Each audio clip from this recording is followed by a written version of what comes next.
There are many different manufacturers of ammunition. We only have a small amount actually today, but the groups I think are covered. First thing that you need to look for, does the ammunition work in your gun? I think Travis had mentioned earlier that some of the semi-autos can get finicky. So when you get a box of ammunition, make sure that you run it through your gun first, and it does cycle, it does operate, it does work that system, because if not, the last thing you want to do is find out in a time of life situation when you're standing in front of somebody and you realize that you chose the wrong type of ammunition. Your most common types of ammunition, starting off with slugs. Generally, these are used for more long distance. I'm trying to actually reach out, touch somebody. I definitely have a very, very heavy projectile that's actually impacting, whether it be an animal or in a law enforcement capacity, a threat. It's more of a precise instrument. So in some cases, what you start finding is where law enforcement were using a lot of double-aught buck to decrease their liability, a lot of units are actually carrying nothing but slug. Generally, one of the things about slugs is they definitely have a higher powder count in them, and generally there's a little bit more felt recoil. So slugs, better accuracy generally, and a little bit more distance is what you're going to get out of it. Typically what we think about when we shoot a shotgun is a bunch of balls coming out and then it hitting a target, whether that be an animal or again a person. Double-aught buck, they come in 8 or 9 pellet counts, and what you're looking at is increasing your not only your wound cavity, but you're also increasing your odds of hitting that threat. Got to be careful, because out of certain shotguns and at certain distances, that pattern's going to get really wide. So if you're in a crowded area or if you're in a school because you're responding to an active shooter, then double-aught buck might only be able to be used at a certain type of barrels and at a certain types of ranges to mitigate against any type of friendlies getting hit. Now, this is just normal law enforcement ammunition right here. This one looks the same, but it's actually low recoil. So to the shooter, what you're looking at is almost 1,600 feet per second, and now we're getting about 1,200 feet per second. So it's also, not only is it going to change what you feel as the shooter, but it can also affect the dope on your gun, meaning that you might have to adjust your sights. Now, if you're running just a bead front sight, just understand what are your holdovers, because you have no ability to adjust for windage and elevation. So just another thing to think about. When you're looking at double-aught buck, you got to shoot it. You got to see what your pattern is. I know that in my 870, I know that I can get to about 30 yards with good tactical flight control rounds. That means I can still keep everything center mass where it needs to be. I know that out of my semi-auto, I can actually get 50 yards and still be in the torso of somebody's chest. So I know what my limitations are with the particular ammo that I carry. As soon as I get a different brand of ammunition, or possibly even a different lot, I got to make sure that I go out and test it if I'm going to carry it for defensive type uses. So again, slugs are what you generally find out there in the community, and double-aught buck. Moving on to birdshot, obviously you have a lot of little balls coming out of the gun at an extremely fast rate. For hunters, this works really well going for small game, whether it's turkeys or duck or squirrel. You're increasing your odds of actually hitting that target with all those pellets. Now, as far as a home defense role goes, I know for me, I don't utilize birdshot. I'm not worried about over penetration. I'm worried about accuracy, and I want to try to keep rounds that are going to penetrate into the person a lot better and stop them quickly than necessarily birdshot. I'm not going to tell you that I want to get hit with birdshot, but my point being is that if I'm going to shoot somebody in a defensive role, whether it's LEO, military, or home defense, then I'm going to use actually something that's going to stop them immediately. I need to, and it might be a few rounds that it takes to stop them. So for me, I'm going to run with something a little more aggressive like double-aught buck than I am birdshot. My goal, and the way we try to set up our guns, is to make sure that if I put rounds on a person, or whether it be an animal, that those rounds are going to impact. They're going to be there. So I'm looking more for accuracy at that point than I am of, let me just hit them with a bunch of balls and then try to count on that instead of counting on skills. Obviously, you got to get out to the range, you got to do some shooting, and you got to be able to hit what you're shooting at the end of the day, and make sure that you're decreasing your liability, whether it is over penetration through drywall or an apartment, or out in public if those rounds get loose and start flying elsewhere. So accuracy is extremely important. That's why we spend that time on getting proper barrels, proper chokes, and training. These are kind of specialty rounds. They're kind of interesting. They're real small. They're about the equivalent of getting shot with a 40 cal, which I wouldn't want to get shot with either. The goal on these is that they're small and that you can increase your capacity in your shotgun.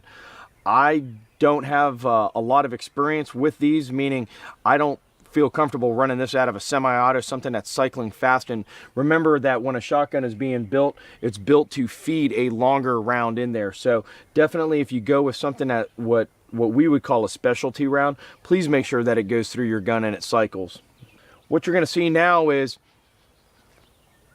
going into less lethal. Remember this, it's less lethal. Does not mean that it's less than lethal. Specifically, what I mean by that is all these things here that are deemed less lethal have the potential of becoming lethal very quickly. It's up to you what you decide to do with it. If you're looking at a beanbag round, some of these rounds right here, everything is based on a certain distance as well. So of course it's manufacturer specific. Each one is going to be different. One beanbag round from one company isn't going to be the same as from another company. So you got to see what the distance is. There are going to be distances where you're not allowed or not authorized to shoot that any closer than this range right here. And if you do, it is considered lethal. These things work great. This is a fin stabilizer, rubber fin stabilizer round. This thing flies really good. Of course, I want to make sure that if I do use this, that I do understand what my dope is on my shotgun, so I aim for the right place. Of course, if something happened and you were running less lethal and all of a sudden the threat decided to pull out a gun or something that would warrant you to go to deadly force, primarily most officers will always carry a sidearm or have a partner there with a lethal capacity, but very quickly I could take that less lethal round and drive it right to the guy's face or another area that would be deemed lethal and possibly work him from there. Not to say that that's what you should do, but it has that capability. So just something to think about. Moving down, we've got rubber balls all the way to rounds that have OC in them, to rounds that actually do a burst effect for more of almost like a diversionary device.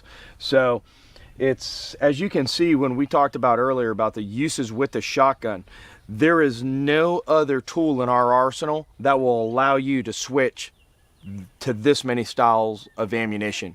I mean, generally you're running some type of hollow point or you're running some type of full metal jacket. But now what we're looking at is running everything from more of a precision slug to running double op buck, so running big balls to basically engage a threat with that can create a big wound cavity, all the way to a combination. This is a combination round that has both ball in it and almost like a slug. So you're kind of getting that double op buck slug effect with this particular round right here, all the way down to less lethal. Now, every now and then, sometimes you might have walked out the door and chose the wrong ammunition. What I'm about to cover is something that's done very hasty. It doesn't always work, so the best thing is to prepare ahead of time. But in the event that you find yourself in a situation where you need a slug or something that is more precise and all that you're carrying is double op buck, then you can make a modification to a double op buck that can actually lend to getting that accurate instrument that you need. Again, it's very hasty, and once I do what I'm about to describe to you, then I want to hurry up and use it. If I don't use it, I'm going to throw it away and get rid of it. Obviously, proper disposal and hazmat according to whoever it is that you are.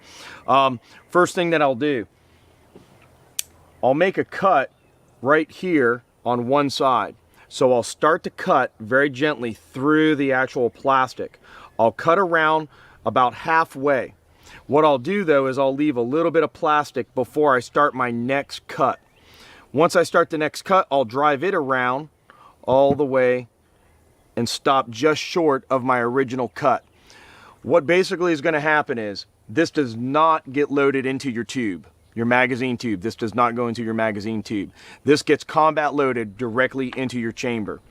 What will happen is when you pull the trigger, this portion that you cut will separate. This will go down range, everything, the wad and the plastic.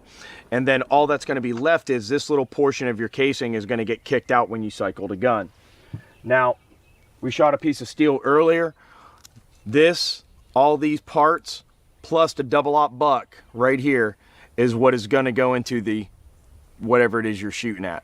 So not only are they getting hit by all the double op buck, they're getting hit by the plastic, the wad, and everything. This will keep it intact for as long as possible. So again, this is very hasty. This is just you making a quick, maybe you're a hunter and you just realize that you should have had a slug, and if you have time and time permits, you can cut one of these and go right to having a slug on your own. Again, I would not keep this, once you cut into it, I would not keep it for an extended period of time. I'd get rid of it, shit can it. That's really it on rounds. You're going to notice that there's probably a lot of brands that you carry that aren't out here. Bottom line is, this is what we had. This is what we're utilizing right now. Just understand there's a lot of variety out there. So just, again, choose what works best for you.